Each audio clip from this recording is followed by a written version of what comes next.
sei que há um lugar que me espera.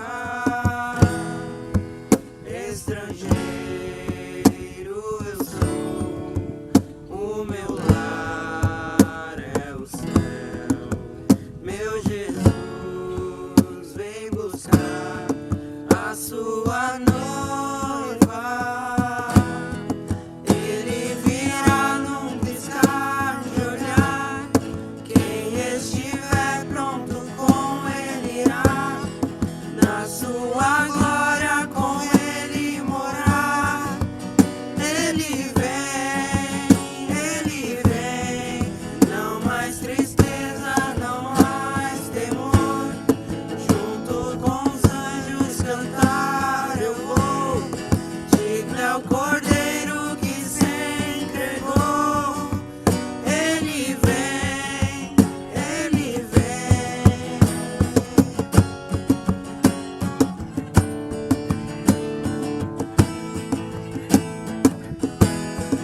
Ele virá num piscar de olhar. Quem estiver pronto com ele irá na sua glória com ele morar. Ele vem, não mais tristezas, não mais temor. Junto com os anjos cantar eu vou. Digno é o Cordeiro que se entregou. Ele vem, ele vem.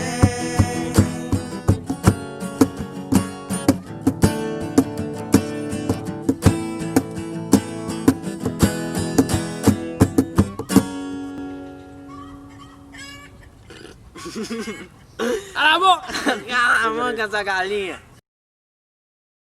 Oiê! Então, esses dias eu tava ouvindo essa música aqui. E alguns dias depois eu tive o convite de gravar esse trechinho do café pra vocês. E Deus colocou no meu coração que Ele ainda realiza sonhos. E isso é muito verdade porque a Bíblia está dizendo isso. Lá em Salmos 23 diz bem assim: O Senhor é meu pastor e nada me faltará. Quando Ele diz que nada te faltará, é nada mesmo. Lembra que, pra Deus nada é impossível. Talvez pra ti possa parecer difícil, mas não é difícil pra Deus, porque Ele é o Criador, tá? Não esqueça disso. E pra finalizar, eu gostaria de ler Mateus 6:33. Busquem, pois, em primeiro lugar o reino de Deus e a sua justiça, e todas as coisas serão acrescentadas para vocês. Ele realiza, não importa se estamos numa pandemia, se estamos num momento difícil. Nosso Deus é um Deus de milagres, um Deus de promessas, e não significa que Ele vai deixar de agir num momento tão difícil quanto esse. Utiliza a graça que Ele tá te dando. Um beijo, e agora começa o vídeo.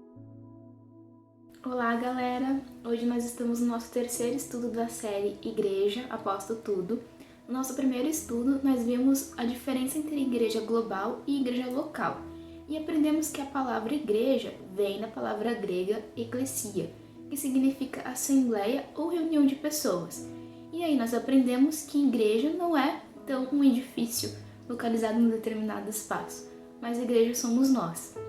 No nosso segundo estudo da semana passada, a gente viu que igreja é um local de comunidade. E aí nós fomos desafiados a fazer nossa parte para a unidade da igreja. E a gente viu sobre amor, sobre devoção.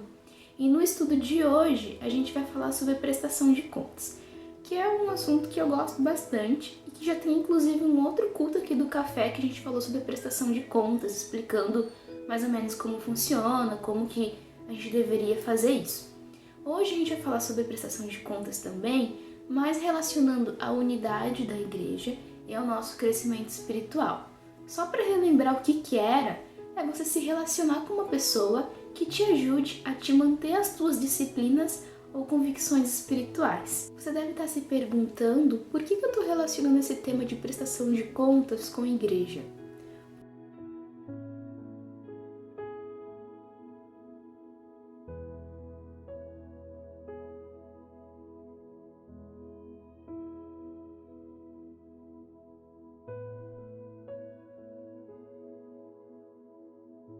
Porque como seguidores de Cristo, nós entendemos que nós temos algumas responsabilidades para com a nossa igreja local, que a gente já falou nos outros cultos, e também para com aqueles que compõem o corpo de Cristo junto conosco.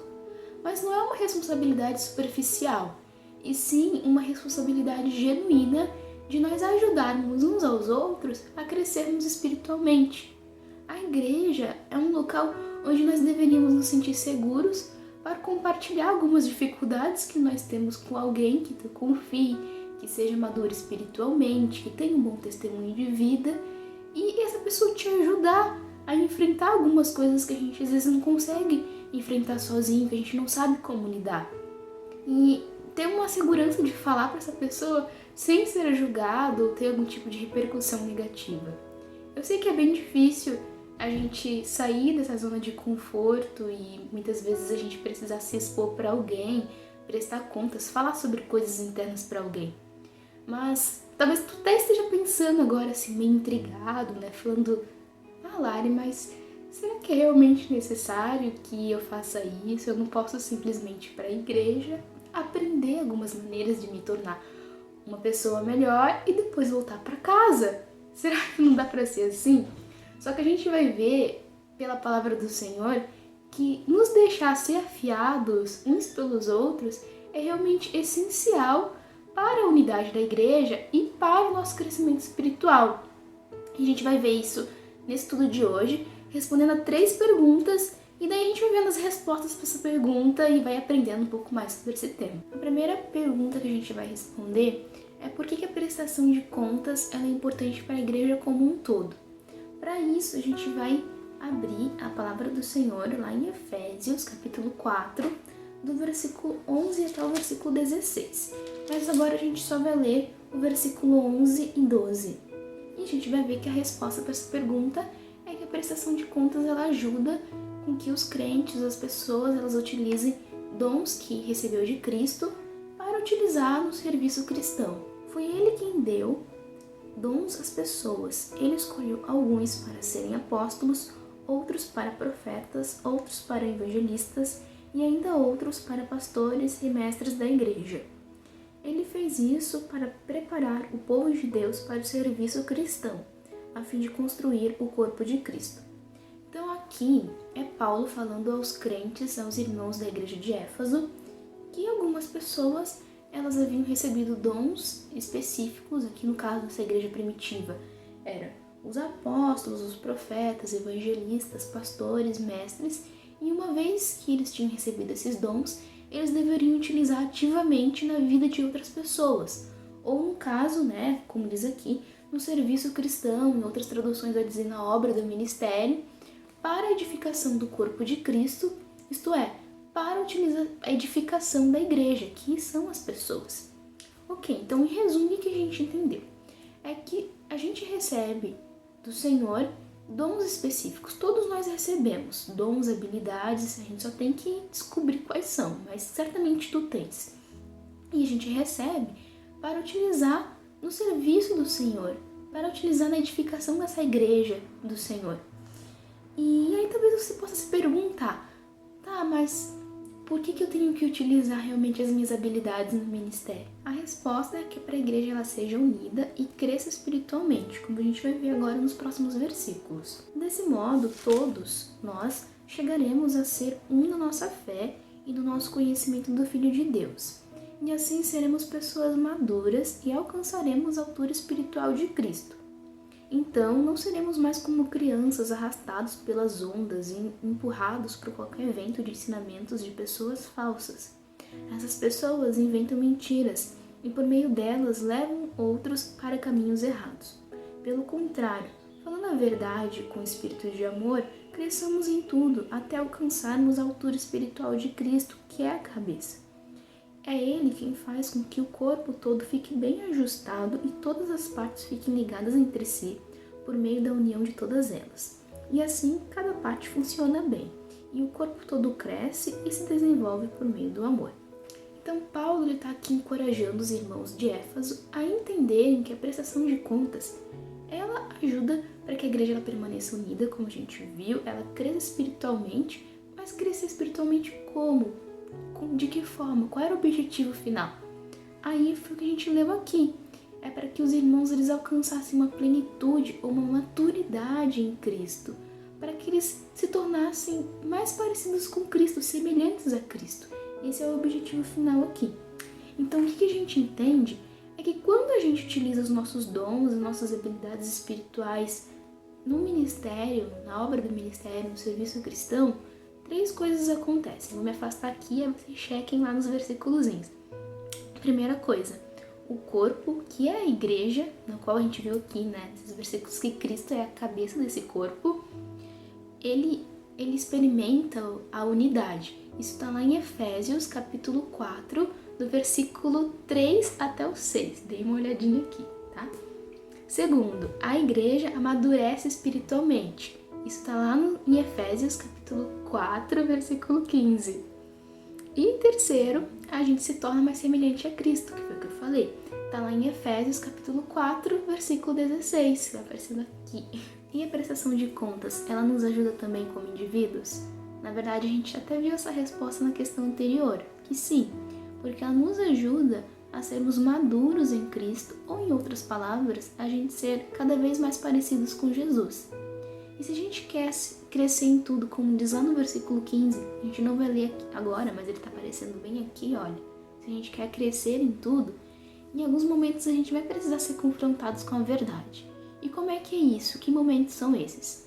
É em algumas questões que tu não sabe como lidar, ou que tu precisa de alguma orientação, tu vai prestar contas a alguém, que é você procurar alguém que seja madura espiritualmente, que seja uma boa conhecedora da palavra do Senhor, que tenha um bom testemunho de vida, e tu vai pedir que essa pessoa ela te oriente com essa verdade, em amor com essa verdade.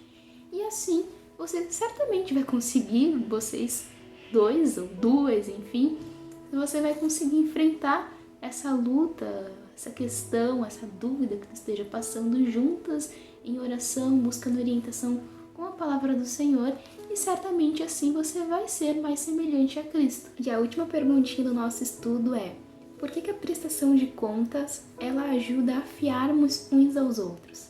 Essa palavrinha afiar me lembra do nosso versículo da memorização da semana passada. Quem será que se lembra, hein, agora? Pois é, assim como o ferro afia o ferro, o homem afia o seu companheiro.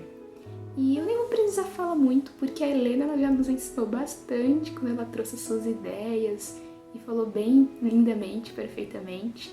Mas basicamente, para a gente relembrar, é só que nessa relação de prestação de contas, não é somente a pessoa que está sendo ajudada que vai ser edificada, mas a pessoa que ajuda também é muito edificada espiritualmente. Porque como a Helena disse, a gente aprende muito mais em conjunto, quando a gente está com outras pessoas, do que seria sozinhos. Se encaminhando para o final do nosso estudo, de maneira bem prática, o que a gente precisa fazer é se comprometer com esse processo de prestação de contas.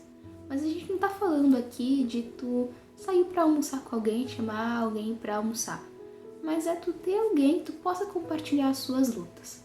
Porque o que Deus ele quer fazer em nós é construir o caráter do seu filho. O seu amor, a sua bondade, a sua humildade, a sua capacidade de perdoar, todas essas características de Jesus que são maravilhosas, mas que muitas vezes a gente não consegue alcançá-las sozinhos. Então é por isso que a gente precisa ter um alguém para que ambos possam se afiar e crescerem mutuamente nessas características de Jesus, serem mais semelhantes a Jesus juntos. E quando a gente tiver na nossa igreja esse espaço de prestação de contas, isso vai gerar unidade e o crescimento espiritual para aqueles que compõem esse corpo de Cristo. Então, basicamente é isso por hoje. A gente se encontra agora semana que vem no nosso término dessa série sobre igreja. Que Deus abençoe todos vocês e tenha uma ótima sexta-feira.